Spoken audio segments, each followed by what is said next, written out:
Hello.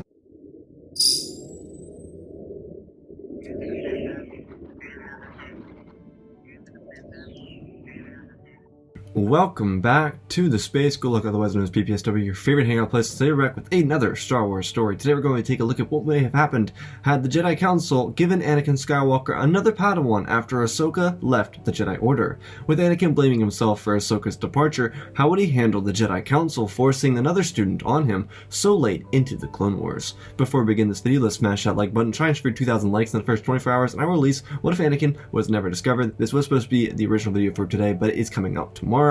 It'll be a massive video, so stay tuned for that. Also, we are gunning for 50,000 subscribers, so join the Space Gulag if you want to be a part of our incredible journey together. If you have ideas for videos, link down below. I do drive comments, but I don't do crossovers. And one last thing, if you want to support the channel, check out the Patreon, Twitch, and community Discord. Special shout out to George Story and Benjamin Wells for being Grand Tier supporters, and Jay Hoffman, IC Raptor, Derek Williams, and War Pigman 308 as Master of the Tier supporters on our Patreon. Thank you all for supporting the channel. You guys are helping fund massive videos like the one that's coming out tomorrow at 2 hours and 22 minutes long. It is the longest video I've ever done. If you want to learn how to win a free lightsaber, watch to the end of the video and I will tell you how. Our story begins 1 week after Ahsoka has left the Jedi Temple.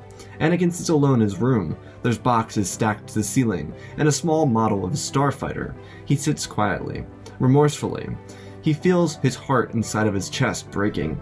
He was given a Padawan and he didn't want, but he ended up adoring her.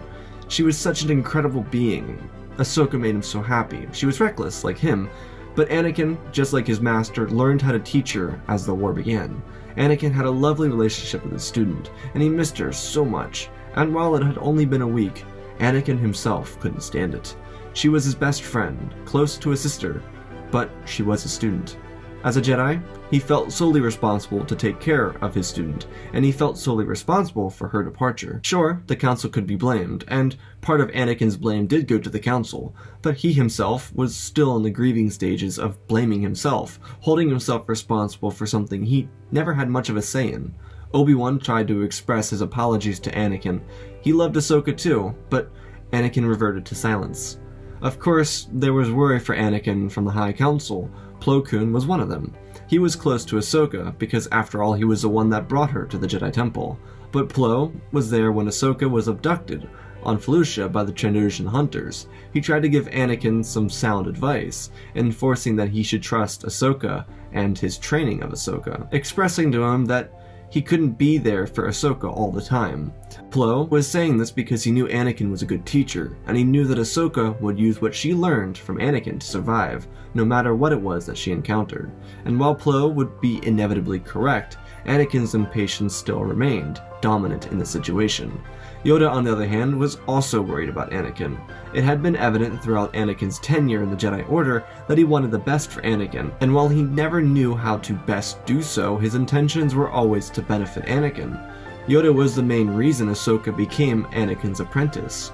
Yoda believed that Anakin having an apprentice would be good for him, and that remained to be the truth, of course. Yoda was thrilled to see how close Anakin and Ahsoka grew in their bond with one another. It was a beautiful master and apprentice bond, and Yoda was truly glad to see Anakin's happiness around that bond. Yoda could always be seen in the background smiling as he saw Anakin and Ahsoka together. He knew Anakin was troubled, and he always tried to be fair as possible as he could with Anakin and his emotions. But Yoda was born into a code that he'd known for 800 years plus of life. While he interacted with Jedi and their different emotions over the years, Anakin was much different. And while he was happy that Ahsoka brought happiness into Anakin's life, he was worried about the Chosen One, especially because he had been very quiet and rarely seen ever since Ahsoka's departure, and ever since she was really forced out of the temple. Yoda could feel Anakin's emotions, and they hit him harder than most within the Order, because Anakin teetered on the dark side so often, and while Yoda saw it, he never tried to hurt Anakin by interjecting. Yoda decided that he wanted to give Anakin another chance. The war was heating up, and the end felt closer than ever, but the cloud of darkness continued to rise in the Clone Wars. Yoda didn't know what or why that was, but he did want to ensure the best for the Jedi's Chosen One. Yoda knew it wouldn't be what Anakin wanted. He was so attached to Ahsoka, but maybe, just maybe, a new apprentice would be good for Anakin. Yoda wanted to talk to the other few Jedi in the High Council that were especially fond of Anakin, and so he began to talk to the High Council. He brought up the proposition that Anakin should get another apprentice. While Mace Windu was skeptical, Obi-Wan expressed that he didn't know how Anakin would take it. He was afraid that Anakin might take it in the wrong way, take it as if the Order was trying to force a student on him so that he would forget about Ahsoka. Plo Koon agreed, but he said that Anakin wasn't fond of Ahsoka in the beginning, until he finally warmed up to her.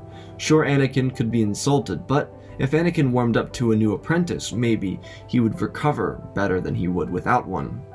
Though Yoda understood that he was worried about Anakin's mindset, he did want the best for him, and the best for him could be through a Padawan. Yoda already had a Padawan in mind. She was quiet, well-spoken, mature, and at the top of her class. She was a young Twi'lek, and her name was Desha Numa, which in the Twi'leki language meant Queen Sister. Obi-Wan rubbed his beard as Yoda continued telling the council about how this child would probably be the best Padawan for Anakin. She would be responsive, impressionable, young as a soul to be around. Desha would also love Anakin. She was quiet, she had a mind for excitement and a heart for adventure, though she never overstepped her boundaries. She might have a difficult time learning with Anakin when it came to his unconventional methods towards teaching. Anakin was also someone who didn't want to listen to orders too well, so maybe she would struggle with that too. But at the same time, he could be good for her, and she could be great, especially for him, because she'd give him something else to focus on, alongside of the war effort. Yoda would dismiss himself from the Jedi Council as he left to visit Anakin. As Yoda made his way down through the corridors of the Jedi Temple, he found Desha, and brought her along with him. She was interested in where Master Yoda was taking her. Yoda found Anakin's quarters and told Desha to wait outside. She waited patiently for the Grand Master as he knocked on the door. Anakin was laying down, and told whoever it was that they could come in. He assumed it was Obi-Wan, yet again, trying to check in on him, and when he rolled over on his bed and saw Master Yoda, he jumped up. Yoda waved his hand telling Skywalker to relax, that there was no need for any haste to get up. Yoda just wanted to talk to Anakin. Anakin was obviously a bit nervous by this statement. Yoda told Anakin that he was worried about him. Anakin nodded as he waited for the catch. There was always a catch with the Jedi. Yoda continued in riddles as he said that he wanted to do something to help Anakin. Anakin looked at Yoda as if he were surprised. Yoda expressed that giving Ahsoka to him was his choice, and while he never wanted what happened to Ahsoka to happen, Yoda wanted Anakin to know that it wasn't his fault.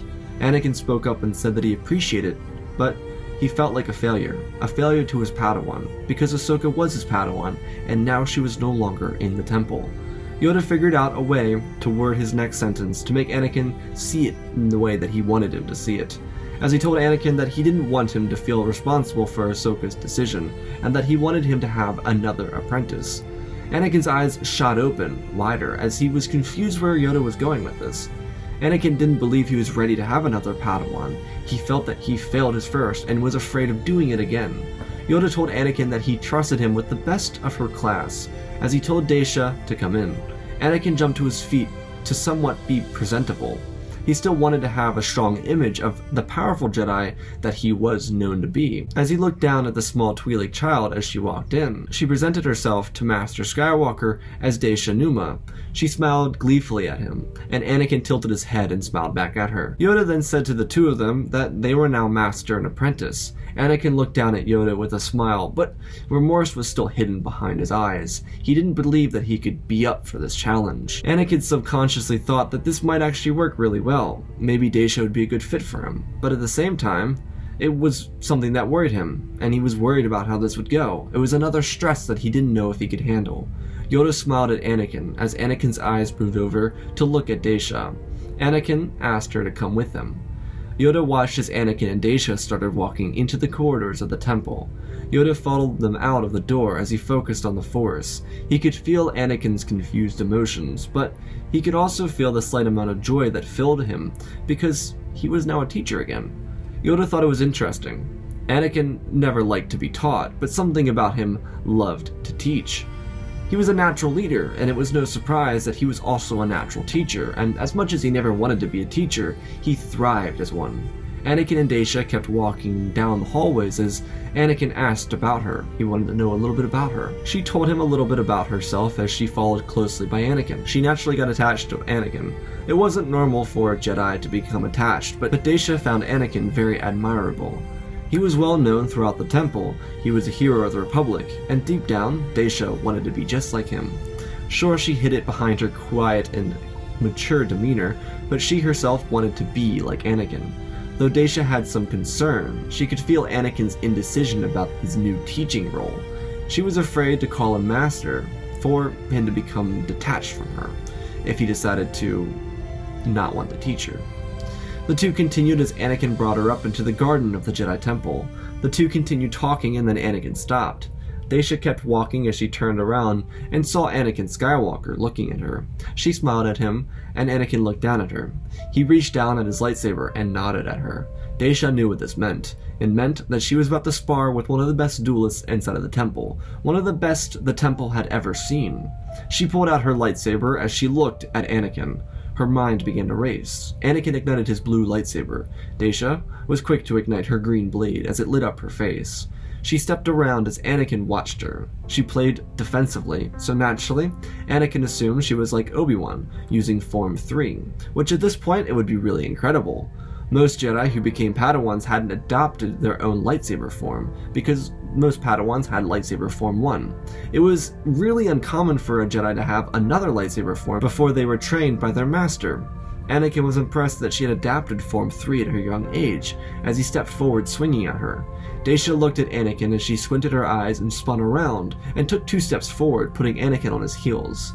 Anakin again was surprised. She wasn't using Form 3, she was using Form 2.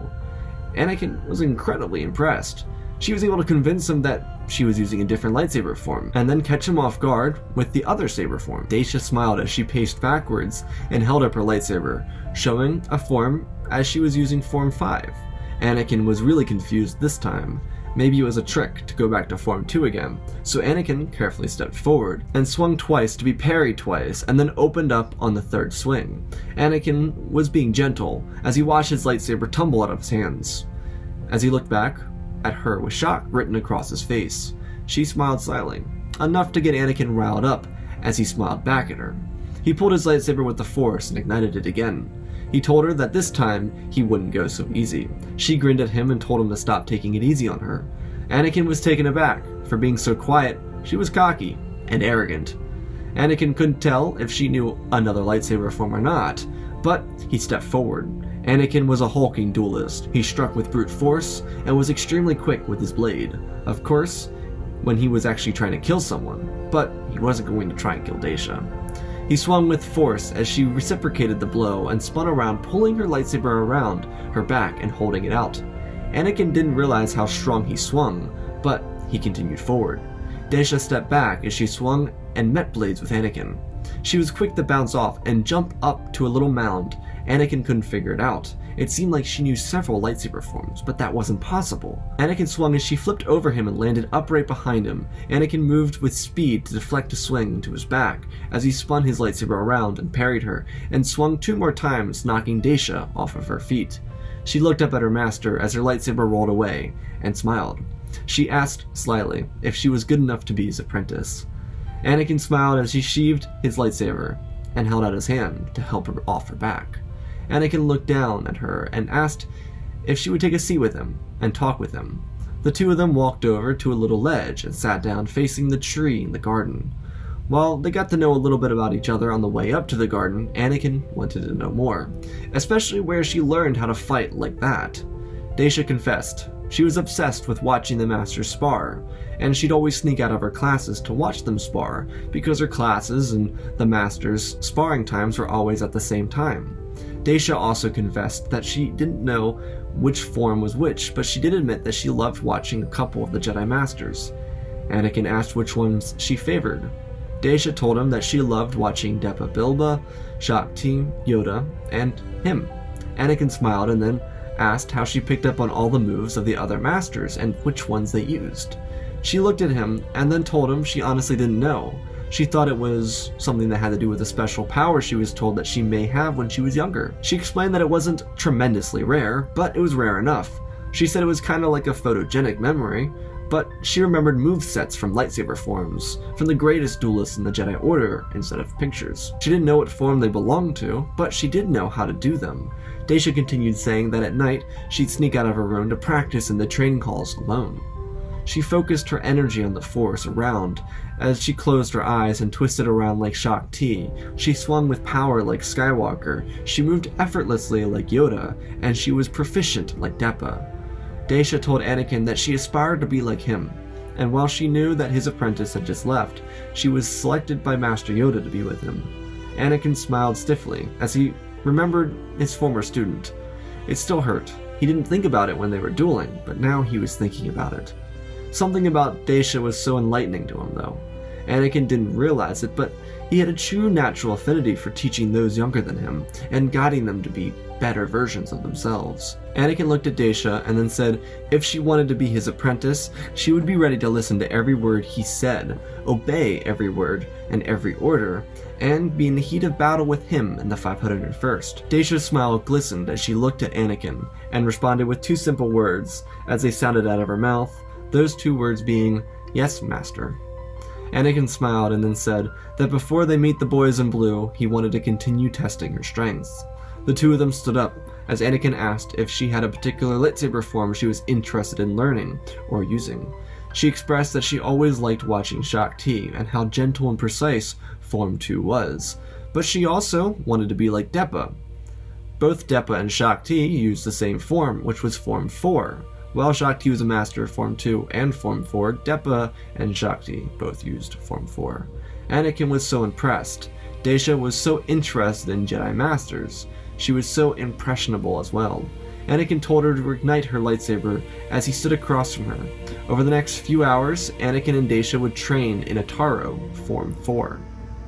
Anakin knew enough to make this lesson worth her time, and while he specialized in Form 5, he wasn't going to make Daisha feel any need to join him by using the same form as he did. Anakin thoroughly enjoyed being around Daisha, and after they trained for hours, Anakin told her it was time to join him in the 501st. While Daisha had a lot to get used to, she followed Anakin as the two of them went across the city in a Jedi vehicle as they made their way to a Jedi Star Cruiser. Anakin saw out of the corner of his eye as Daisha's eyes lit up as she looked in awe at the Jedi Cruiser as the massive hangar bay doors opened as they flew in. The two of them hopped out of the small ship before they made their way forward. Daisha had never been on a Venator before, and she was following closely behind Anakin as he walked by his troops, all of which were seeing Daisha for the very first time. All of these men were acquainted with Ahsoka, and now they had another Jedi they needed to get close with. They looked at her as she saluted to them, and they did the same back to her. While Daisha wasn't ever around clones up until this moment, she wanted to make it clear to the men that she respected them, and that she yearned for them to respect her as well. Anakin continued walking. His presence demanded attention. He was tall, and his persona was that of a leader. Every Jedi in the temple knew of Anakin, and most of the people of the Republic saw him as a hero. This was not only a coincidence, but Daisha wanted to be just like him. She was inspired by him, and she was able to become his apprentice, which only meant that there was a chance for her to succeed like he did. A clone trooper wearing some extra gear walked up to Anakin and started speaking to him, referring to him as General Skywalker. Anakin turned around and looked at Daisha and introduced her to Captain Rex, the clone leader of the 501st. She smiled and introduced herself. Anakin expressed to Rex, telling him to take her for a tour of the ship so that she could become familiarized. Daisha looked at her master and bowed respectfully to Anakin. As he smiled at her, she did the same. It was a simple show of respect to one another. Anakin told Daisha that Captain Rex would bring her to the command bridge when they were done with their tour of the ship. Rex smiled as he had his helmet in his hand and told the Padawan to come along with them. Anakin first moved to an unoccupied quarters in the ship, cleared it, and made sure there was enough room for Daisha. At the same time, Daisha and Rex walked and talked their way through the ship. Rex made Daisha aware that the war was a tantalizing experience for anyone that experiences it. He wanted her to know that no matter what, she needed to stay focused on staying alive on the battlefront. He expressed to her that much like the Jedi each have their own backs, the clones had each other's backs, but they also had the Jedi's backs as well. Rex made sure that Daisha was aware that the Jedi would be safe as long as they were with the clones nearby. Daisha found Rex such a joy to be around, and while the two of them sauntered their way throughout the vessel, Daisha began to find a connection with Rex. While Rex was still a bit distant in fear of another Ahsoka-like situation, he was still very kind to her. Rex then told her that because the war was coming to a close, she would probably see the end and the worst part of the war. Daisha nodded as she listened to Rex, who told her the worst the war threw at the 501st, and that was at the Battle of Umbara. But rumor had it that the 501st were going to be deployed into the Outer Rim to lead an assault against the Separatists. Just as Rex said the word, alarms began to sound as clones began rushing into the corridors. Rex looked down at Daisha and asked if she was ready. She nodded nervously as he told her to come with him. Rex and Daisha ran through the corridors of the Venator as they made their way to the command bridge. Anakin was standing next to an older man with a mustache and aging hair. The Admiral was issuing commands to the entire command deck as Anakin was looking at a hologram in the middle of the room. It was the High Council. They were dispatching Anakin and the 501st to Ringovinda to stop the Separatist invasion of an important Republic planet. Daisha slowed down as the two of them waited for Anakin to finish his meeting with the Council, and then, when it was done, Anakin turned and told Yularen to make sure the fleet was ready to go. They'd be entering combat the second they left hyperspace. Anakin turned and looked at Daisha and told her to be ready. This would be her first test of conflict. The ships hovering over Coruscant's skyline began to turn on their engines as they pushed themselves into the atmosphere. Within minutes, Anakin's fleet was in space, and they were preparing for the jump to hyperspace. Anakin, Rex, and Daisha walked over to the front of the command bridge, standing by the window as Admiral Yularen in the back gave the command, and the fleet shot into hyperspace. The command deck was silent. Anakin looked down at Daisha and asked if she would be able to handle herself. Daisha was a bit nervous, and while she didn't show it, Anakin could feel it. He knew that as tough as she portrayed herself, being in active combat for the first time would be a culture shock for her. While many Jedi found it easy to move on and get used to the battlefront, some Padawans struggled with the war. Many of them didn't know how to handle the death rate at such extreme magnitudes. Anakin was partially worried, because if a student didn't handle the stress of combat, they would be pulled away from their master and be taught by somebody else that was staying in the Jedi Temple on Coruscant. Anakin, while not nearly as attached to Daisha as he was to Ahsoka, was already warming up to her. She was such a joy for him to be around, and he adored her attitude. She was also a great distraction away from the thoughts of Ahsoka and her departure. She was a breath of fresh air, and, again, Anakin was infatuated with the idea of being a teacher. Anakin looked down at Daisha and told her that when they entered the battlefront, she would have to stick by his side, no matter what. The Clone Wars were heating up, and strategies used were tougher and tougher to fight against. The Battle of Ringovinda was inside of a massive space station. They would need riot shields to fight the Separatists. Anakin also said that 2 Jedi Masters would be there with them, both of which being sisters, Tiplar and Tipli. Anakin and Daisha looked into hyperspace, and while Daisha was nervous, she was enjoying hyperspace for the first time. The only other time she'd been off-world was the trip to Ilum, where she was able to get her lightsaber crystal, but she never saw hyperspace when she was inside of the ship. Anakin asked her and Rex to come back as Yularen was preparing battle plans and strategies as he assessed the playing field for Ringovinda. Yularen expressed to Anakin that he believed that Admiral Trench was leading the assault on the planet, and with a master strategist like Admiral Trench, the Republic would have to dig its heels in and push forward with as much strength as they had. Once the 501st arrived, it was a combat zone. The space battle raged on as Anakin and Yularen prepped the gunships. As the battle raged on, the 501st was dispatched through heavy flak and undercover fire from starfighters as they landed inside of the massive space station that went around the entire planet of Ringovinda.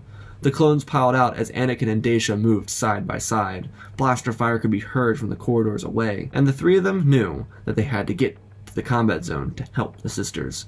Anakin and Daisha rounded a corner as their men followed behind them. Igniting their lightsabers, the 2 Jedi moved into a defensive push as they started blocking blaster bolts back at the droids. Daisha was caught off guard, but she moved quickly as clones rolled in behind her and her master. The two deflected bolts back into the droids as their men pushed and presented a strong opening fire. Anakin and Daisha were a strong duo as they glided their blades back and forth, deflecting blaster bolts. Anakin, though, being himself, told the men to push forward against the droids. Daisha tried to catch up with her master, as he moved quickly into combat. Anakin and his squad were one of the best in the galaxy, and while this is what Daisha aspired to be doing, she didn't realize what she was getting herself into. As they pushed, she saw a clone trooper running next to her get dropped. Her natural reaction was to go back, as she heard another clone yell for a medic. She then thought that the clone trooper might be alright. It was hard for a Jedi. Their natural reaction was to help those in pain or suffering, or those who were in danger. But she knew if she turned around, she could trip up some of her men that were walking behind her. And while she almost acted on instinct, she didn't want the troops to loathe her for holding them up and possibly endangering their lives as well.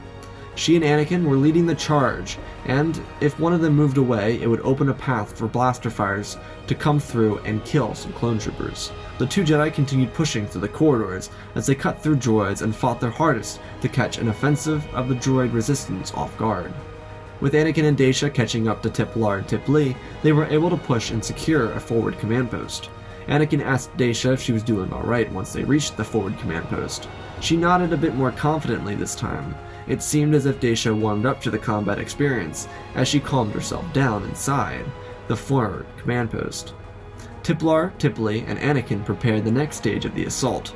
Before they went any further, the two Jedi Masters told Daisha that they were pleased to meet her, and sorry that they didn't have more time to introduce themselves to her. Daisha was okay with it, but the strategy going forward was more important, and it was really quite simplistic. There were 3 hallways. Anakin and his men would go down the far right. Daisha would go with Tiplar and Tiplee, as they divided their forces to take down the other 2 hallways. ARC Trooper 5s and Sergeant Oppo would go with Tiplar and Tiplee, as Daisha backed them up in their assault. Anakin and Rex were known for moving very well together, and while Tiplar and Tiplee were masters, Daisha would be a better speed for the 2 of them rather than Anakin and Rex. This wasn't an insult to Daisha, and she accepted the mission with pride. The battle commenced as Daisha jumped with Tiplar. As their assault began, droids were cut through as the Jedi made a strong forward push. Legions of battle droids were heading towards them though.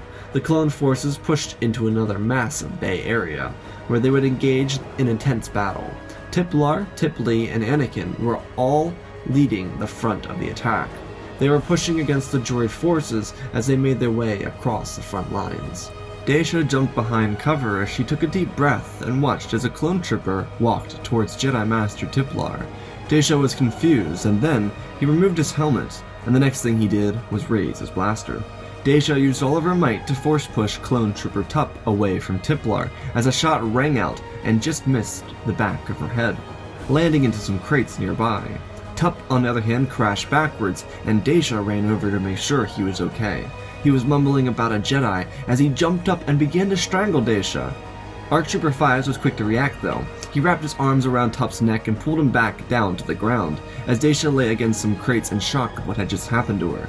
Tiplee and Anakin continued pushing forward, as Tiplar moved over to make sure that Daisha was okay, and then ordering Sergeant Oppo and ARC Trooper 5s to take Trooper Tup back to the command post.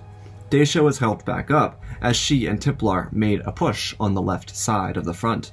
The battle was intense, and with limited numbers of clones going against numerous amounts of battle droids, the clones were up against the wall. Anakin took the lead, though, as Daisha watched her master with stars in her eyes. She idolized him, and being in battle with him was truly incredible.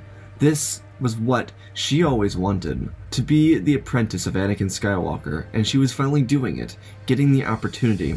She fought with great strength as Captain Rex rolled up behind her to make sure that she was doing alright. She blocked blasters as she told him she was doing alright. Anakin called over to Daisha as the 2 of them converged in the middle of the battlefield. The Republic was pushing its front, but with Super Tactical Droid and Admiral Trench in the window above watching the battle, Anakin needed to come up with a master flank. Anakin asked Daisha if she was ready to pull a risky maneuver. She smiled at her master as she defended herself, blocking more shots. Anakin said that he had a plan to end this battle quickly, but she would be on her own to complete it. Daisha said that if he believed in her, then she could do it. Anakin grinned as he told her to get a running start, as he was going to throw her into the upper level so that she could stop Trench. It didn't seem like there was anything more than a couple of B-1 battle droids in there, and the super tactical droid, of course. She'd have no issue at all with handling these. Daisha stepped back, and then she began to run as she jumped up, and Anakin used the Force to lift her up and throw her across the battlefield as she ignited her blade and crashed through the glass. Trench was surprised to see a Jedi crash through his window. Anakin told his men to press their advantage. The droids were still piling into the facility, but if they pushed, they could bottleneck the droids and crush them as they walked into the firing line. Daisha blocked her blaster shots back at B-1 battle droids inside of the little room as a super tactical droid ran up to her. Daisha swung at the droid and then got sucker punched in the gut, knocking her off of her feet. The droid kicked her while she was down. Daisha used the Force to throw the droid as she tried to get up, and she saw Admiral Trench getting up too. Daisha got to her feet, holding her stomach where she was hit, as she held her lightsaber out. The tactical droid pulled out an electrostaff and started walking towards her. Anakin could see from below that his apprentice was in trouble. The three Jedi made a strong push, but they were met by a stiff resistance when dozens of jet-packed super battle droids jumped into combat, shooting at the clones and Jedi, pinning them down. Daisha in the command center was moving into a combat position as a tactical droid attacked her, pushing a forward assault, trying to throw her off balance. Daisha, even with the pain she was feeling, was moving to defend herself against the droid, even bringing her lightsaber around her back, just like her master had showed her earlier. Daisha was quick to learn, but as she soon realized her advantage, felt a sharp buzz shoot through her body as Trench used his cane as a staff to electrocute her. Daisha fell to her knees as Trench laughed at her. She looked up at him and the super tactical droid, who were both actively surrounding her at the moment. She wasn't one to give up, but this looked like to be a tough predicament for her to get out of. Anakin saw his apprentice get electrocuted as he moved quickly as he could. Panic set through his body as he tried to get to her. Daisha knelt down as she watched both Trench and the tactical droid swing for her with their electrostaffs. She lunged into the air and swung down at Trench, cutting off 3 of his arms. He cried out in pain as the tactical droid fell back and then moved forward trying to seize the girl. Daisha moved around and switched from her master style and the Depa Bilbas as she contorted her lightsaber around and faced down the tactical droid as he blocked twice and parried on the third strike over her head as she spun under the droid and cut the legs off before removing its head. Daisha turned around looking for Trench as he saw him making a great escape. Daisha knew she wasn't strong enough to chase after him, so she took her lightsaber and pulled it around into an uncomfortable position as she threw it like a spear as it slid into Trench's back, knocking him into the wall as his body began to twitch as he slid down to the ground lifelessly. Daisha pulled her lightsaber with the Force and then collapsed. The super tactical droid took a lot out of her. She just knew she couldn't fail her master. While she didn't know why Ahsoka left, there were rumors about why she did, and one of which was Anakin was too hard of a teacher for Ahsoka to bear. While Daisha wanted to challenge herself by being Anakin's student, she also felt the pressure of being abandoned by him, or the possibility of that happening. And though that wasn't the case with Ahsoka, anything could have been the case for her. Though being a part of the Youngling class, anything could be misconstrued as it was. Daisha watched as the battle continued below her. As the clones lost more men, she watched the Jedi hold their position. Of course, they didn't want to abandon her, but the troops were losing ground and the Jedi were struggling to hold their own against waves and waves of battle droids. But Anakin saw a clearing. The droids were running out of reinforcements. He told Tip Lee and Tip Lar to form up behind him, as he told the clones to take cover surrounding the droids' positions. Anakin led an assault that only the Jedi could do. It was a formation that included only those using a lightsaber. Anakin pushed out first as Tip Lee and Tip Lar followed closely behind. Their lightsabers acted as a shield as the droids began to get cut down by their own blaster fire. Anakin called out for his men to begin their firing line, and as they did, the droids crumbled. Anakin and the 2 other Jedi continued forward. Anakin told Rex to get Daisha and make sure that she was alright as the rest of the men pushed for the next command post on the siege. Rex attached a repeller to his gun as he shot up into the ceiling, and then he was pulled up by the gun he was using. Rex swung back and forth as he jumped through the tiny hole that Daisha made when she first went through the window. The Jedi below, and the few remaining clones, followed closely as they cut through droids, making the final push into the next command center. Rex jumped down and picked up Daisha, who was on the ground, as he tried to wake her up. She was out cold. Rex shook her gently, and then checked for a pulse. She was still alive. As he shook her a little more, her eyes jolted open, with a smile, asking if they had won. Rex laughed as he said, "Not yet, kid." Rex helped Daisha up as she seemed a little off balance. Rex helped her along as she asked him what she missed.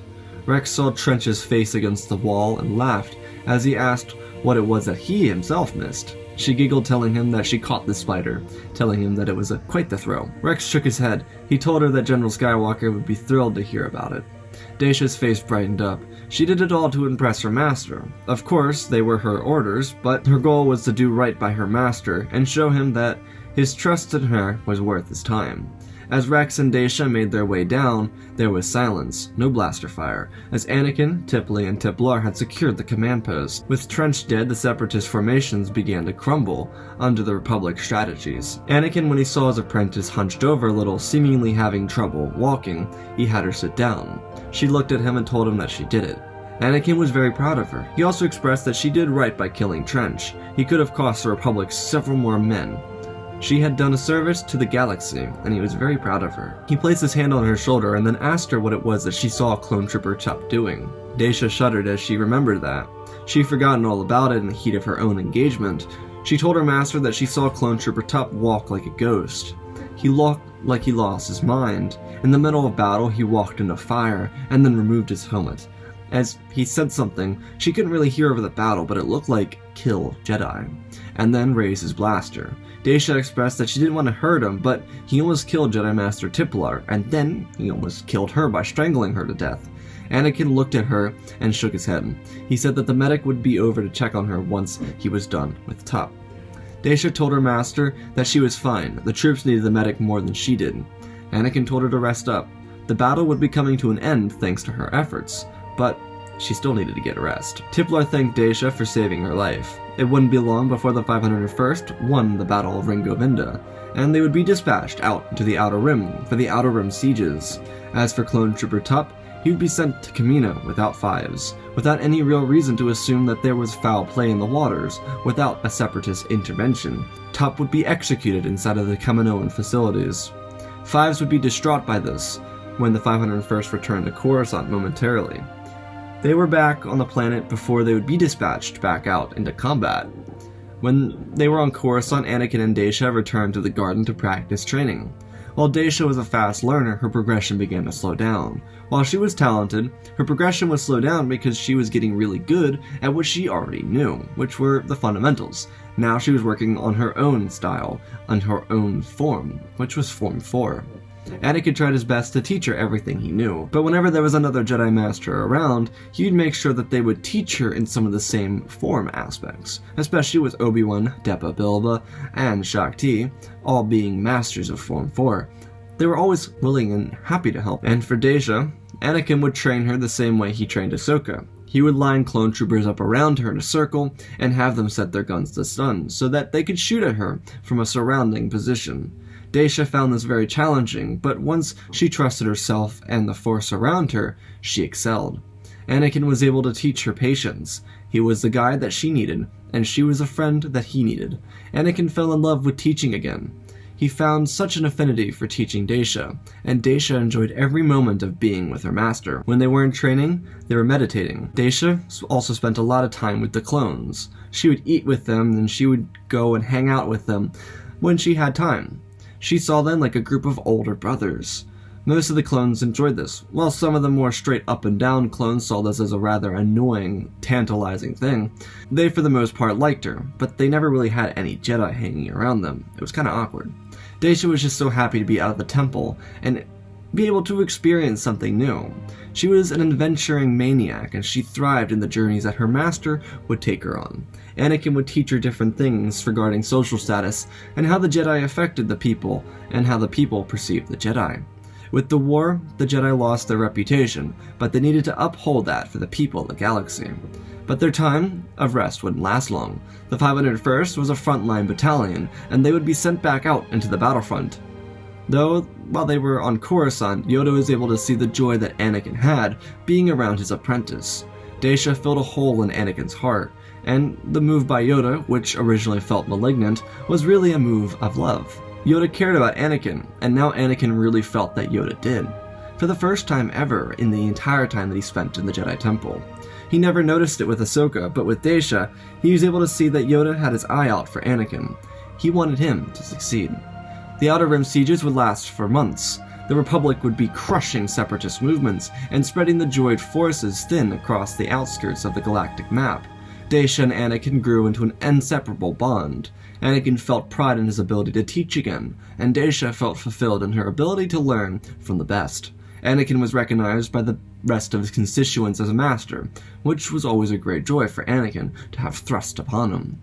The Outer Rim sieges were the hardest fought battles of the war. Everyone could feel it. Republic morale was at an all-time high, and with the war coming close to an end, Masters Obi-Wan Kenobi and Anakin Skywalker were being dispatched on a special mission by the Council. The Jedi had found a ship crashed on Felucia.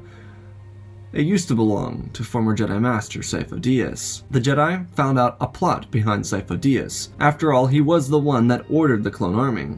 The plot was thick, and while former Chancellor Valorum didn't know much about it, there was something worrisome about the entire case. The Jedi for the first time found out that Council member Sifo Dyas had placed the order for a clone army with another Jedi, and no one else knew of that Jedi, or who it was. Though Valorum said that on Obadiah, the homeworld of the Pike Syndicate, the Jedi and his personal aide Silman went. It was possible that the Jedi could find their answers there. So, Obi-Wan, Anakin, and Daisha went to Obadiah to discover the truth behind this plot that left Master Sifo Dyas dead, and the plot behind the construction of the clone army even thicker. When the three Jedi arrived, they found an old decrepit man by the name of Silman. He was a personal aide to Valorum, and he had information regarding the construction of the clone army. When the Jedi started talking to him, he began to answer questions. Daisha, who was stationed outside of the Daisha, who was waiting outside of the room for her masters to finish, saw a cloaked man approach, and the two pike guards who were with her ran over. The two pike guards were lifted into the air and started to get choked out to death. Daisha ran back and told her masters that there was someone here. Anakin and Obi-Wan jumped around the corner into action, as Anakin told Daisha to get Silman off the planet, no matter what. Anakin and Obi-Wan faced down Dooku, who was here to kill Silman. After all, it was discovered by Sidious that the Jedi were on to the plot. If the plot was discovered, it could undo everything. While Dooku told Obi-Wan at the beginning of the Clone Wars that Darth Sidious was in control of the Senate, this could really undo everything. And Dooku, having been choked by his master through a hologram, was ready to ensure the downfall of the Jedi.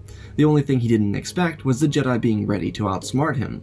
Daisha listened as Obi-Wan and Anakin pushed Dooku away from Silman's cell. She peered out into the hallways as the three crashed blades with one another. Daisha grabbed Silman and ran the opposite direction as she looked for pike guards to get her a ship so that she could get off the system. While Dooku couldn't do anything to get past Obi-Wan and Anakin, Daisha made sure to get Silman on board of a Pike-owned ship and get him back to the Jedi Temple as fast as she possibly could. At the same time, the duel raged on, and while Dooku knew he failed, he reminded Obi-Wan of what he told him on Geonosis about the Sith ruling everything. While Obi-Wan and Anakin's duel would come to a close, the two of them would eventually find their way back to Coruscant, where they would find Daisha and Silman, and begin to question him and the knowledge that he knew. The Jedi would surround him and make sure they could find the answers that they desired, which the answers they desired would come at a shock. While Silman was still a bit mad, losing his mind over his solitude in prison for a little over a decade, the truth would come to light after weeks of bringing Silman back to his former self. And while he was still a rambling old man with no understanding of the present world around him, he was able to communicate that it was Dooku who killed Sifo Dyas, which was even more disheartening because it was Dooku that killed his best friend. With the plot exposed, Shakti and a few other Jedi Masters would begin an investigation into the Kaminoans. This would lead the Jedi down a dark path that would tell them the treacheries of the Sith and the Kaminoans. Sidious would find out that Dooku failed him and would have to play his cards right. The war wasn't where he wanted it, and Anakin wasn't on the perfect verge of falling to the darkness. With Ahsoka out of the picture, it would have been easier, though now Anakin had Daisha, and it was ruining his chances of turning Anakin into his most incredible student. Palpatine would find out about the Jedi from the Kaminoans, who would repeat that the Jedi were going through their documents. And while there were restrictions on their information, the Jedi demanded that there was nothing to hide, then it would be revealed. The Kaminoans were losing ground on their secrecy quickly, and with little information that was still being withheld, Palpatine knew he had to do something. All the cards were falling out of place, and so he decided that there was only one thing he could do, though it would be a massive risk on his part, and that was sending the droid General Grievous, to fight Anakin in the Outer Rim. Though because of Anakin's involvement in the case surrounding Sifo Dyas, it was unlikely that he would be in combat. While Dacia was impressive, she wouldn't be leading the 501st in the combat. Though, there was another Jedi Master who was paired with the 501st, and this was Master Vern Kaz Kator, a Chiss Jedi who went by the name of Master Vern. Anakin kept Dacia with him, as Master Vern took the 501st into the Outer Rim for combat against the Seppies. The war was closing in on completion, but Sidious knew that he needed to do something to turn the war back into his favor. With no foreseeable way to turn Anakin to the dark side without assassinating Obi-Wan or Dacia, he was stuck in a rut. No bounty hunter had been able to kill Kenobi, and Dacia was always attached to Anakin's hip. The two, master and apprentice, were inseparable. While most of the Jedi saw it as weird, Yoda saw the attachment between Anakin and Dacia as a fear of losing another apprentice. Anakin didn't want her out of his sight so that he would be able to keep a vouch on her for no matter what. Though with Anakin and Dacia on Kamino, the plot thickened. Shaak Ti, Kit Fisto, and Anakin Skywalker found out that Lama Su, the Prime Minister of Kamino, had been in direct contact with Darth Tyrannus, and even more, another frequency that was operating out of Coruscant's industrial sector. While Palpatine knew that killing Dooku would hurt the Separatist movement and embolden public trust in the Jedi, he had to do something to throw the Jedi off of his plan that had the clones moving against the Jedi. Sidious decided that the time was now or never to throw the Jedi into chaos, and while they weren't spread out thin, he had to do it. He had to stage the invasion of Coruscant, and so, within days, the largest gathered Separatist fleet the war had seen mounted up and appeared out of hyperspace over the capital of the Republic. While Kit Fisto and Shaak Ti could handle the study on Kamino, Anakin and Dacia were dispatched immediately back to Coruscant, where they would meet up with more Jedi. Obi-Wan Kenobi, Plo Koon, and Mace Windu were already on their way to rescue the Chancellor. They would meet up with Anakin when his fleet arrived at a hyperspace. Anakin and Dacia were quick to jump into their starfighters. Wings of fighters began to descend into battle, with the intended mission to rescue the Chancellor, who was captured by General Grievous. This was the turning point of the war, and with all the Jedi being on Coruscant, there was a need to rescue the Chancellor before his capture turned into the downfall of the Republic war effort. The Battle over Coruscant was thick, and while the invasion of the ground lasted for a short while, the Separatists had no chance against the Jedi and the Coruscant Guard that were stationed on the ground. They were ready, though the few Jedi that were stationed to protect the Chancellor weren't able to face down General Grievous by themselves. On Kamino, Kit Fisto and Shaak Ti were starting to get to the bottom of their case. They were finding out more information regarding Clone Trooper Tup. The Jedi were coming to find that Clone Trooper Tup had a malfunction in his chip. There was a report that the Jedi found by the Chief Medical Officer, Nala Se, that talked about Tup. The Jedi used every single high-ranking report they could to get their hands on.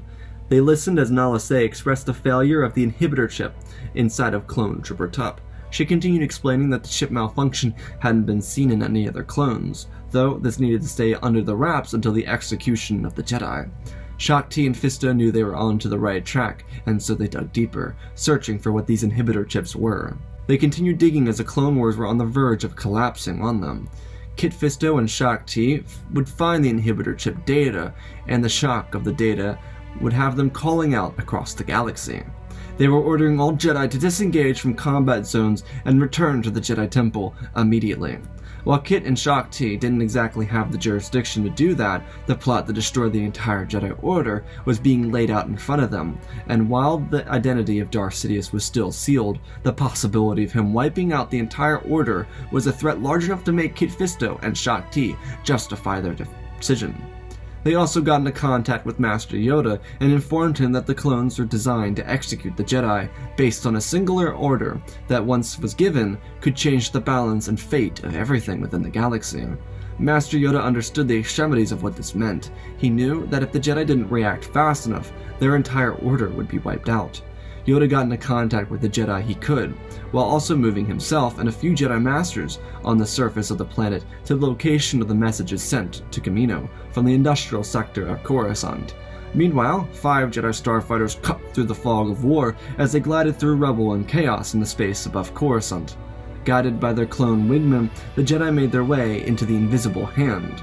All 5 of them had no clue what the Jedi on Kamino had found, but they did know that they were going to save the Chancellor. Mace Windu and Plo Koon would split off going to save the Chancellor, while Obi-Wan, Anakin, and Daisha were going to the command deck to see if they could find and kill General Grievous.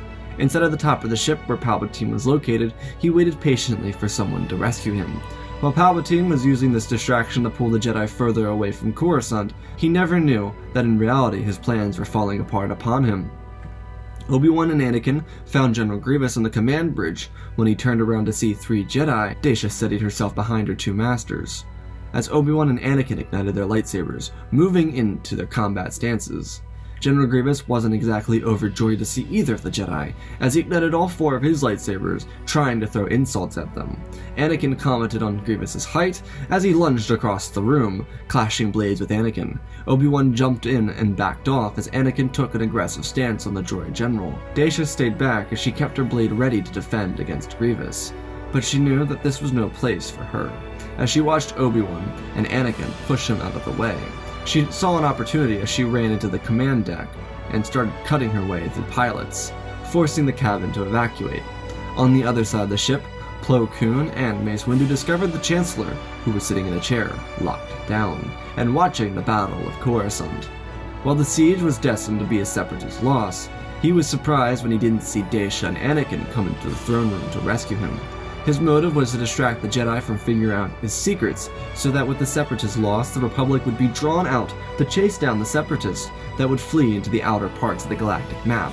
If they spread out, Order 66 would work perfectly. But with General Grievous losing on the command deck, there was little hope that Dooku, as skilled as he was going to beat either of the 2 Jedi, let alone both of them. Dooku would come into the room and find a challenge before him. While he would be a stiff resistance against Mace and Plo, the 2 moved like twins as they made a fool of the masterful duelist that was Dooku. Dooku wasn't killed, but he was imprisoned, and Palpatine was released. Anakin, Obi-Wan, and Daisha made their way into the hangar, avoiding droids and cutting through the ones that passed in front of them. The Jedi informed each other of their respective statuses. They all converged on the hangar bay and made their way out of the ship. On the surface of Coruscant, the battle had ended, and the chaos had just begun. Master Yoda was informed of the location of several calls from Coruscant, and he and a bunch of other masters were going to scout out the location. While the landing trip to Coruscant for the 5 Jedi and their prisoner was short, Chancellor Palpatine was released back to the Senate building. Dooku sat quietly inside of an LAAT while being surrounded by 5 Jedi, one of which he recognized from Obadiah. She was a little Twi'lek. Dooku asked for her name, as Anakin angrily moved between Dooku and Daisha. He told Dooku to mind his business. Dooku remarked that if it wasn't for her, the Jedi wouldn't be so close to figuring out what he had told Kenobi all those years beforehand. Windu and Plo whipped around and looked at Dooku as he smiled. Obi-Wan stroked his beard as he told Dooku that what he said to him didn't make any sense. How could Sidious control the Republic, yet control the production of a clone army under the Jedi's noses? Daisha spoke up, asking when the clones were created. Obi-Wan turned to her and said they were created 10 years before Geonosis. Daisha then asked what happened that year. Daisha was only a child in 32 PBY, so she would obviously have no knowledge of that. Dooku smiled, expressing that the child was onto something. The Jedi looked at each other as the state of shock rolled across their faces. They told the pilot to turn around and return back to the Senate building. It was the same year that Palpatine was elected Chancellor of the Galactic Republic. Dooku grinned as he knew that the Jedi finally figured it out. Mace Windu informed Master Yoda to return to the Jedi Temple. Sidious sat in his office, laughing as he ordered the execution of Order 66 to the Coruscant Guard, which was still on planet. He called up another leader of a clone battalion as the Jedi burst into his office, leaving Dooku with Senate guards and Daisha. The 4 Jedi Masters ran into the office of Palpatine as he smiled. He drew his lightsaber as he told Captain Rex to execute Order 66. Anakin, Mace, Plo, and Obi-Wan drew their lightsabers. While Sidious didn't have time to do a galactic-scale damage, both the Coruscant Guard and 501st were on Coruscant, where the Jedi Temple was. The Jedi paced around the room, separating into two different duos to best protect each other from Sidious. Plo and Anakin moved off to the left, as Mace and Obi-Wan moved to the right. Sidious had his lot to choose from, and picked Mace and Obi-Wan. His best chances to turn Anakin was to kill Obi-Wan and Mace Windu. Sidious lunged across the room, spinning in the air as he did, clashing against the defense of Kenobi and Mace, as Mace jolted his blade forward. While Sidious was quick, these were the four best duelists in generations. Kenobi, being the weakest of the four, said something when he was the master of Form 3. Anakin and Plo moved in, and Sidious danced his feet back and leaped from the floor to the wall, and then back down, lashing out at Plo, who blocked Sidious's blade into the wall. Sidious twisted around and whipped out a second lightsaber to block a strike by Mace. While Anakin had weird feelings about facing down Palpatine, he was going to defend Obi-Wan and Plo here and now. There was no reason for him not to. Anakin lunged forward, catching blades with Sidious as he pushed him back, and then threw his foot into Anakin's stomach, throwing Anakin off of his feet. Obi-Wan moved over to protect Anakin as Sidious threw himself into a spin, hitting the blades of all three Jedi Masters. The three Jedi recoiled as they looked at Sidious. Anakin jolted up from the ground. He sensed something was off within the Force. He stood with the other three Jedi as he moved to corner his former mentor. Anakin rolled around Obi-Wan's back as he swung his blade forward. Sidious moved to block as he found himself stuck, pulling out the other lightsaber out of the wall as he parried Windu, but that wasn't enough, as Plo cut into Sidious's stomach and Obi-Wan cut through the throat of the Sith Lord. Obi-Wan, Mace, and Plo stopped and relaxed for a moment, as Anakin could be seen running out of the room behind them. Obi-Wan ran after his former apprentice as Mace and Plo looked at each other before following them. They heard lightsabers clashing as they rounded the corner, as they saw Anakin and Dooku clashing in a duel as Daisha lay on the floor next to him, and a few other Senate guards which were clearly dead. There was smoke fizzling out of Daisha, and Anakin was moving with anger piercing his soul. Mace saw Anakin's anger for the first time, the real first time in person, and he realized how much he could have done to help Anakin. Of course, Mace had nightmares about not killing Dooku on Geonosis, but Dooku was still a friend in his memories. But seeing Anakin use his anger showed Mace that his inaction caused this vibrance in anger. Anakin swung harder and harder as a sound of gunfire could be heard. Obi-Wan, Plo Koon, and Mace Windu turned around to see the Coruscant Guard firing at the Jedi. Plo noted that they were egregiously close to being shot by the clones. Obi-Wan watched as he ignited his lightsaber. They were aiming at them, not Dooku. The three Jedi Masters ignited their lightsabers as they moved to defend themselves from the clones that were trying to kill them. The Jedi were deflecting shots away from the clones as they tried to talk them down, but they were unresponsive as they continued firing at the Jedi Masters. More clones kept showing up as the Jedi Masters knew they needed to do the unthinkable. The clones moved in as they watched their brothers get gunned down by the Jedi who were defending themselves. Anakin moved swiftly as he cut Dooku in half as he struck the killing blow to Count Dooku. Anakin saw blaster bolts fly by him as he turned around to see clones firing on the Jedi Masters. Anakin looked down at Daisha, and his first worry was her. He picked Daisha up and moved her behind a pillar and placed her down gently. He kneeled down in front of her and tapped her. She was breathing. She was just in a lot of pain. Dooku's lightning must have been what hit her. Daisha opened her eyes weakly as blaster fire continued blasting around the corners. Anakin wrapped his arms around her and asked if she was okay. Daisha smiled as she looked at her master, placing her hand on his metallic forearm. She was regaining her train of thought. She was a bit terrified because of the blaster fire, but she immediately apologized for letting Dooku escape.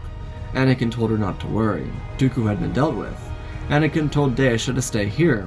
He didn't want her getting hurt. Daisha locked her hand onto his forearm. Anakin asked her what it was.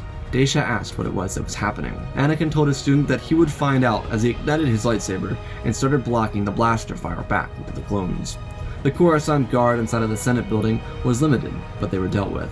The Jedi asked each other what it was about. They had no idea why the clones had done that. Then Windu got a call from Master Yoda. He opened it to see Grand Master Yoda blocking blaster fire. The four Jedi knew where they had to go. The Jedi Temple was under attack, and the people inside of the temple needed help. While most of the Order was inside of the temple, they were struggling against two elite units of clone troopers. Anakin got into contact with R2 and told him to bring the ship nearby and get Daisha away from combat and away from the clones. Plo Koon, Windu, and Obi-Wan got their starfighters from their own respective astromechs as they prepared to take off. Anakin asked Obi-Wan for a ride, as Obi-Wan asked what he meant by that, when he saw Daisha instead of Anakin's starfighter get flown away. Obi-Wan sighed as Anakin hopped onto Obi-Wan's ship. Obi-Wan took off following Mace and Plo as they shot across the city skies. Anakin leaned against the wind as he rested his hand on the inside of the wing. Anakin told Obi-Wan to go faster. Obi-Wan sighed and said that he wouldn't. Anakin reminded Obi-Wan of the chase they had after the bounty hunter who tried to kill Senator Amidala. Obi-Wan rolled his eyes as he sent the ship flying faster, as the two of them watched Mace Windu and Plo Koon raise their ships before leaning them down and beginning to fire on the clone troopers below them, that were currently marching into the Jedi Temple. Anakin and Obi-Wan moved into the same position as the clone troopers on the steps opened fire on the Jedi starfighter. The ship's engine was clipped as Obi-Wan lost control. Anakin told Obi-Wan to wait as the ship moved to the upper level of the Jedi Temple, as he told Obi-Wan to eject the same time he jumped off. Obi-Wan ejected as the two of them landed on the upper level of the temple, where the clones were making their siege. The entrance of the Jedi Temple was crowded with dead clones and dead Jedi. Obi-Wan and Anakin ignited their lightsabers as they watched clones hone in on them. They knew they needed help, or else they would be killed. They watched Plo and Mace pull their ships back around and lay into the clones. On the inside of the temple, Master Yoda, Saesee Tiin, Eth Koth, Ki-Adi-Mundi, and more Jedi Masters were holding their own against the clones. The temple guards were struggling with holding their own against the clones, but they began to make their forward push. Against the clones who were being surrounded, the Jedi were beginning to protect their temple. While the Coruscant Guard was the first wave, they were getting crushed. The 501st, which was the more elite of the two, was making its way up the Jedi Temple steps, as the Coruscant Guard could be seen getting cut down by the Jedi. Anakin and Obi-Wan pushed their assault on the Coruscant Guard, as they watched Commander Fox get gunned down with his men. Anakin had to get through to his men though. He ran to the steps of the Jedi Temple and looked down on them. Obi-Wan tried to stop his apprentice. Anakin looked down and saw the men he served with since the beginning of the Clone Wars. Rex, Fives, Jesse, Kix. They were all walking up the stairs, followed by the thousands of men who served with them. Anakin tried to speak, as he saw Rex raise his blasters. The clones he loved aimed at him and began to shoot at him. Anakin ducked back. He told Kenobi that this would be a struggle. They were one of the most elite groups in the Grand Army of the Republic. Anakin turned around and saw the Jedi Masters who were still left. He turned and heard marching. He saw Plo and Mace rounding the Jedi Temple in their ships. Anakin called up to them and told them to back off. Plo and Mace didn't understand, but they did. Anakin had an idea. He told Master Yoda to get the Jedi inside of the Jedi Temple. He ran back and told Mace and Plo to get some distance before taking their strike at the clones. Anakin knew this was going to hurt, but he wanted to be sure that the Order survived. Anakin had no real reason to turn against them, especially since there wasn't any outside force pushing against him away from the Jedi. And even more, Master Yoda proved to him why he should defend the temple. Anakin told all the Jedi to ignite their lightsabers when he got inside the temple. They created a bottleneck, and so when the first clones entered the Jedi Temple, they opened fire. Anakin told Mace and Plo to get back to the temple. Anakin then got in contact with astromechs inside of the hangar bay and ordered them all to take their shuttles and crash into the steps of the Jedi Temple, where all the clone troopers were still marching. Anakin knew that the orders would hurt, but he wanted to defend who he could inside of the Jedi Temple. The clones opened fire as all their blaster fire got shot back into them by the rest of the Jedi in the Order, who defended against the clones as they trickled into the temple. There was wreckage created from the Coruscant Guard, and it was still present in the doorway. The clones had to come in 3 at a time. They watched as their brothers got shot down in front of them. Anakin watched as Captain Rex and ARC Trooper Fives fought side by side, as they saw Rex get clipped in the shoulder and drop to the floor. Fives turned around to help his captain to his feet as a blaster bolt collided with his back as he fell to his knees. The clones who kept coming into the temple faced their own blaster fire. Jesse and Kix were the next. As Kix tried to help Captain Rex, he was shot in the helmet as his helmet flew off of his head, and another blaster shot collided with his chest. The clones fought with all they had, but all they had wasn't enough as they died at the hands of their own, or their brother's blaster fire. The astromechs collided with the ground as hundreds upon hundreds of clones were wiped out by the bombing runs, essentially, by the astromechs. Mace and Plo were right behind as they laid their weapons into the 501st. After about an hour, thousands of clones lay dead across the Jedi Temple grounds, and hundreds of Jedi too. Anakin wept on his knees, with his master next to him rubbing his shoulders. R2 arrived on the temple grounds as Dacia ran out to find her master. She saw the tragedy of battle, and tears filled her eyes. She needed to make sure that her master was okay as she ran through the rubble and over the clones she used to serve with. Her heart broke into hundreds of pieces as she saw Master Plo and Master Windu. Tears again filled her eyes. She was worried that her master had died. Mace turned around and pointed to his left, as Dacia looked over to her right to see Anakin and Obi-Wan. She ran over and asked if he was okay. Anakin's heart was in shock. The men he served with, they were all gone. And while he did what he could to defend the temple, he couldn't believe what had just happened. He killed Dooku, and they killed Sidious.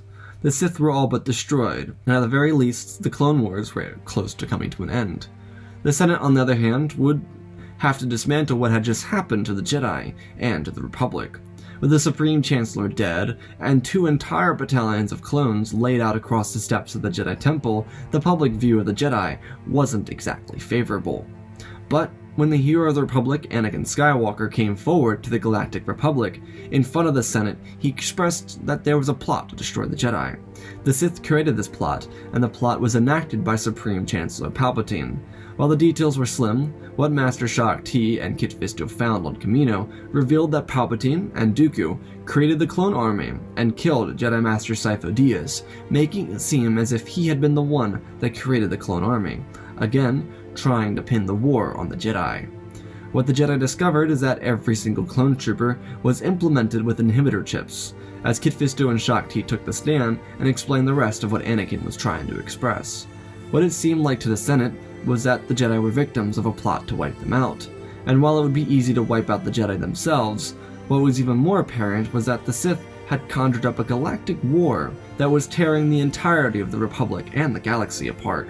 The Senate responded to the Jedi that if the Separatists helped the Republic end the war immediately, the Jedi wouldn't be extradited for their sedition against the Republic. While the Separatists would opt for peace, the galaxy-wide conflict would come to an immediate end. The Republican Jedi would pick up the pieces of the failed attempt to execute Order 66.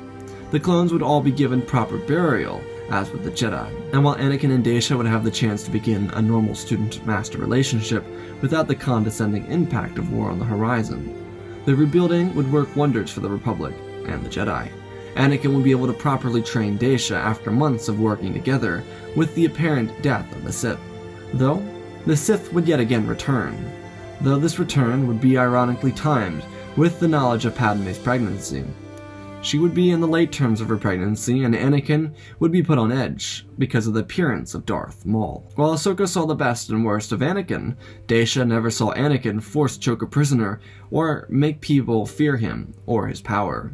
But when the knowledge of Maul surfaced, the Jedi went into high alert. Anakin, on the other hand, turned into a beast of anger. Dacia got her first taste of Anakin's rage, and it came at surprise. Anakin had been welcomed into the High Council for wiping out Dooku and assisting in the death of Sidious. Of course, Anakin was proud to be on the Council, and technically being a master on the Council because he had an apprentice. Though Anakin was slowly becoming more and more unhinged with the return of the Sith.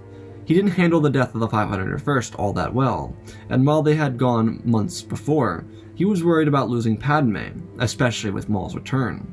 Though Maul looked like he was looking for Kenobi, after realizing that he was the true last Sith Lord alive.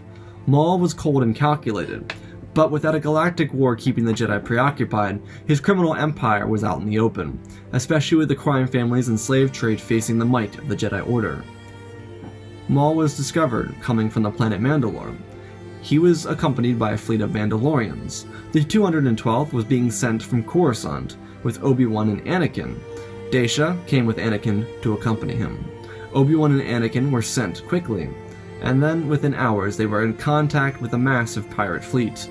The Black Suns, the Hutts, the Pikes, they were all present. And while none of the ships had the firepower equal to that of a single Venator, the Venator fleet came out of hyperspace. There were enough pirates to make the fleet hurt. Though, if the Jedi were able to wipe out the pirates, they could put a massive hurt on the criminal underworld that was beginning to thrive under the pressure of the Jedi and Republic from the Clone Wars. The Republic fleet opened fire as Mandalorians made their way for the hangar bay of the Jedi Star Cruiser. The hangar bay doors were open as Y-Wings, V-Wings, and ARC-170s made a great escape into the combat zone. Commander Cody, Obi-Wan, Anakin, and Daisha made their way down to the hangar bay. Mandalorians were pouring out of their starships as Gar Saxon led an assault on Commander Cody and the 212th. Obi-Wan ignited his lightsaber as he blocked shots back towards the Mandalorians. Maul came tearing out of the Mandalorian ship with his lightsaber drawn. Anakin told Daisha to stay back as he and Obi-Wan darted forward. Maul commented on how Kenobi would just die like his master did when it was 2 versus 1. Obi-Wan clashed and locked blades with Maul, and said that his sacrifice would at least live to give generations something to hope for. Maul growled as he pushed his blade back. Anakin pulled himself around as he landed a blade against Maul's blade, as Maul's metallic foot kicked Anakin in the gut. On the battlefield, Cody and Gar Saxon got into a locked fight. Cody was a well-experienced fighter in hand-to-hand combat, having knocked down several droids in his own time with his fists. Cody and Gar beat into one another. Gar Saxon was able to steal an advantage when he pulled his knee into Cody's gut, knocking him off balance before delivering a painful hit to the back of Cody's head, knocking him off of his feet completely. Gar Saxon raised his pistol to end the clone commander when a green lightsaber blew through his torso between the several pieces of Beskar, landing the perfect strike. Cody looked up from his helmet and saw Daisha's hand reaching down to him. Cody took her hand as she pulled him up, as she used her lightsaber to block incoming shots.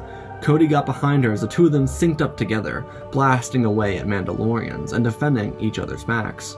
They had no previous experience with each other, but they moved like they spent the entire Clone Wars working with one another, fighting against their enemies. On the other side of the hangar, Anakin and Obi-Wan were using their combined strength to fight Maul. Maul was an accomplished duelist, but Maul and Savage didn't beat Sidious. Obi-Wan and Anakin worked together, as they took down the most powerful Sith in generations, alongside the help of the other 2 Jedi, of course. Also, Anakin beat one of the best duelists in generations single-handedly. Anakin and Obi-Wan were more than capable as Maul held as much of his own against the 2 Jedi as he could. As much as he tried, he knew it wouldn't last as he made a run. Obi-Wan chased after him, but Anakin wasn't going to let him get away. He leaned back and launched his lightsaber like a spear as it landed into the middle of Maul's spine, killing the Sith instantaneously. Obi-Wan looked over at Anakin, who shrugged, saying he would have escaped again. Obi-Wan rolled his eyes as the 2 Jedi cleaned up house with the Mandalorians, as the Republic fleet tore through the pirate fleet. The pirates faded away as their fleet crumbled, and the Venators made short work of the rest of everything. Anakin, Daisha, and Obi-Wan would eventually return back to Coruscant and report the death of Maul. Anakin had fulfilled the prophecy by bringing balance to the Force by killing the 2 final Sith, and helped killing the 3rd. As a master on the High Council, Anakin would oversee his apprentice become the first student to become a knight. And while during Daisha's training years, Padme would give birth to 2 twins under the nose of the Jedi Council. After Daisha became a Jedi Knight, Ahsoka Tano would return to the Jedi Order after seeing their reach out to the people of the galaxy. The mission had changed since the end of the Clone Wars, and their motives revolved around moving forward into peace and tranquility for all. While Anakin was on the High Council, he himself would become a teacher to all, a role that fit him so naturally, as he would be respected by everyone within the walls of the Order, and remembered for generations after his death, without the return of the Sith for the rest of time. And that, ladies and gentlemen, is our story. Again, special thanks to George Story, Benjamin Wells, Jay Hoffman, War Pigman 308, Icy Raptor, and Derek Williams for supporting the channel. Let's hit 2,000 likes so we can see what if Anakin was never discovered. If you want to see a what if, let me know down below. I do have comments, but I don't do crossovers. Check out the Twitch, community Discord, and Patreon if you want to be a part of our incredible community and support me in other ways. If you want to learn how to win a free lightsaber, go down below. There's a doc that's pinned in the top comment. You go to that doc and you write your handy dandy name. Just follow the instructions. Next lightsaber is being given away on July 4th of 2020. It's about a week and a half away, so stay tuned for that. Let's talk about our story here. So this is actually, I'm actually really happy with this story. I didn't know where I was going to go with it. I kind of had a thumbnail. And it was because, ironically, I was doing a video, and I was looking for a Twi'lek. I don't know why I was looking for a Twi'lek, but I was looking for a Twi'lek for probably the Anakin Discovered video, which will be coming out tomorrow. And I saw this Jedi, and I was like, oh wow, that's interesting. And then I was like, what if Anakin had an apprentice after Ahsoka left? You know, how would that affect him? And I decided to pair Daisha and Anakin up together, because I thought they would be an interesting duo. You know, Anakin was a very natural leader, a very naturally talented individual, and a very natural leader. So I think that Anakin would thrive with having another apprentice. So I gave him another apprentice. And, well, I think you guys sometimes like to have a go at me for having too happy endings, or too happy of endings. I am trying to be honest to the characters, and I do believe that Anakin was a natural leader, and I think he thrived having someone to teach. While he never seemed like he wanted to go out of his way to teach people, I think naturally he was a teacher. I don't think he had a hard time being a teacher. I think he very naturally excelled at being a teacher to others and guiding others to be the best version of themselves. And while you can disagree with that or agree with that, that's how I interpret Anakin. Anakin Skywalker, to me, is a teacher that showed Ahsoka how to be who she needed to be. You know, Ahsoka went from being a little cocky, arrogant, little, individual to being one of the most important characters in all of Star Wars. One of the few Jedi to ever, or few characters to ever have a white lightsaber next to Tara Sinube. And I think part of that is Anakin's training for her, And Anakin's training, like I mentioned in the video, is what saved her on Trandoshia. It was, while she was very intuitive herself, it was Anakin's training that very much so helped her.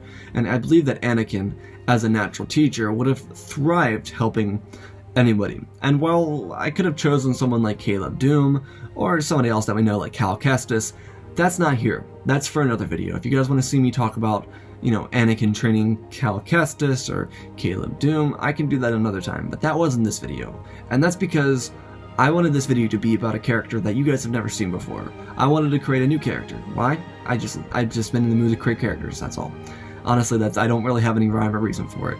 Also, I think Anakin thrives with alien species. I think it was interesting pairing him up with a Togruta for the Clone Wars, so I decided to pair him up with a Twi'lek for this because I think Anakin thrives with non-humans, and I think it would be an interesting pairing.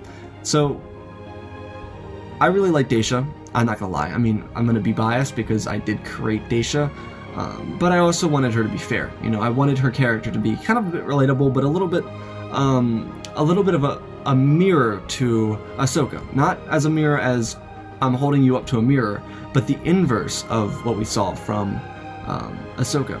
What I mean is, Ahsoka was very cocky, arrogant, outspoken when we first meet her, and Daisha isn't that. She's very much so quiet, reserved, and not the adventurous type that you would expect to be Anakin's apprentice. And I think that character comes out of her a little bit. And while I could have explored more of that, I didn't think that I had enough time to explore more of that, I guess. But I wanted to tell a couple of main plot points, the most important story elements for this story. I think Anakin and her would have bonded extremely well when they weren't in combat, and I wanted that to be kind of the precursor for what happens after the Clone Wars, for your imagination to tell that story. Of course, I could finish the story if you guys end up loving it, and tell how Anakin and her would go on adventures and do whatever, but I wanted the story to finish out with Anakin having killed the Sith, and, being able to teach his student, and finish teaching his student. At the end of the story, I like the extra happy ending where Ahsoka comes back and becomes the second student that Anakin brought to knightdom. And I think that would be really, really impressive on Anakin's part because, that's two students in the span of maybe 4 years, 5 years, 6 years maybe at the most. So, I think that's impressive on Anakin's part of being a teacher. And I think because of Ahsoka coming back, I think he would find his role as a teacher much more naturally. Now, there's one thing I want to highlight in here, and I think there's a lot of people that are going to disagree with it, and that's how Yoda and Anakin's relationship works. What I wanted to do here is Anakin and Yoda have a very unique relationship, and it's not talked about a lot. Yoda really does care about Anakin. You guys can disagree with that because of his response in Attack of the Clones, Phantom Menace, or Revenge of the Sith. But if you really look at who Yoda is, he genuinely cares about Anakin. He doesn't want Anakin to hurt. He doesn't want Anakin to feel miserable. He doesn't want Anakin to be upset. Anakin is the chosen one. He doesn't want Anakin to hurt, just like anybody else inside of his order. Yoda cares about everybody. He's the Grand Master. It's his job. He's the oldest person inside of the order. He's watched thousands of Jedi die. He's watched thousands of Jedi grow up. He's trained thousands of Jedi. He cares about every single one of them. Anakin was probably one of his students at one point in one of one of his classes, you know, one of the youngling classes. He probably trained Anakin at one point. He cares about him. He cares about everybody inside the Order. And to think that Yoda doesn't care about one of these students or any of his students is preposterous to begin with. But I also believe that I think Yoda would have loved to give Anakin another apprentice, because he gave Anakin Ahsoka. Ahsoka doesn't become Anakin's apprentice without Yoda's approval, you know? And you can see it in the Clone Wars. If you watch the Clone Wars and you watch all the background scenes, you can just see Yoda in the background every so often. And I've tried to make sure that I did that literally here so that I could point it out to you guys to make it even more evident than it is in the Clone Wars.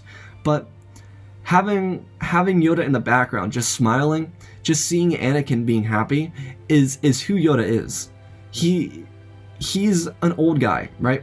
He's the old guy who's known the code for his entire life, 800 years plus of life, almost 900 years of life, just about, almost 1,000. You know, that's a long life of just living by the code and not really having too many people. Maybe 20 people in total out of 20,000, 30,000, 40,000 Jedi that he's known over the years. 20 people that he's ever had to deal with that have decided to leave the Order. Not expelled, leave. 20. Including his former apprentice Dooku.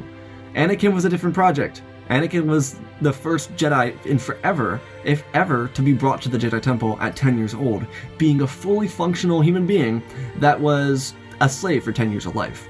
And I think Yoda didn't know how to do that. I don't think he knew how to handle that properly. And I think Yoda, if given the opportunity to give Anakin another apprentice, would say, I believe that Anakin is capable of doing this. I believe that Anakin is a capable teacher. We saw that with Ahsoka. And I think Yoda believed in Anakin's ability to be a good individual, because Anakin himself was a good man. And while he was reckless, he proved himself to be a good person. And I think Yoda, having seen him in the background, I mean, I can list one of them off the top of my head. The end of the Trandoshan arc, where Ahsoka is on the Trandoshan moon, she comes back. At the end of the episode where she talks to Anakin, she says, "Oh, it's because of your training." You can see Yoda in the background, and he's just smiling because Anakin is so fulfilled having Ahsoka. And I think Desha, whether that takes a week or months to fill that role, would fill that role. Anyways, I hope you guys enjoyed this. This was a lot of fun. I love this video. This is another movie of mine, so I'm very enthralled with these movies. The next video will be 2 hours and 22 minutes. Biggest video I've ever done. It's literally a freaking film. I can't believe it. I literally wanted to cry editing it. So I hope you all enjoyed this and the video that comes out tomorrow. Anyways, I love you all. Spread the love, my friends, and always remember, may the Force be with you.